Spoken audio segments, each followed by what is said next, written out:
السلام عليكم ورحمة الله تعالى وبركاته.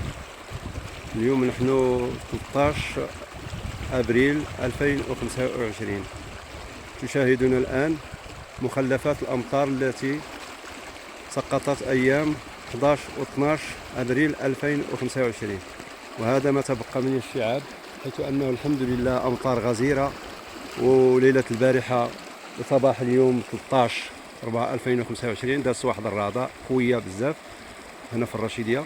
ودابا هانتوما تتشوفوا جيت انا باش نشوف هاد المناظر هذه، وبغيتكم باش تشاركوا معايا في هاد المناظر. هانتوما كتشوفوا مخلفات، الحمد لله الحمد لله على هاد النعم ديال ربي اللي نعم بها علينا. وهذا غير يلا جزء بسيط من الشعاب التي بعيدة عني، لأن كل الشعاب حاملة هذا النار هذا، وخصوصا هاد 3 أيام هذه كل الشعاب حاملين. الحمد لله على هذه النعمة اللي نعم بها الله علينا. هانتوما كتشوفوا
لازلنا مع مخلفات الأمطار التي هطلت خلال الأيام الثلاث الأخيرة، 11 12 13 2025.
لازلنا مع مخلفات الأمطار التي هطلت خلال الأيام الثلاث الأخيرة، 11 12 13 2025.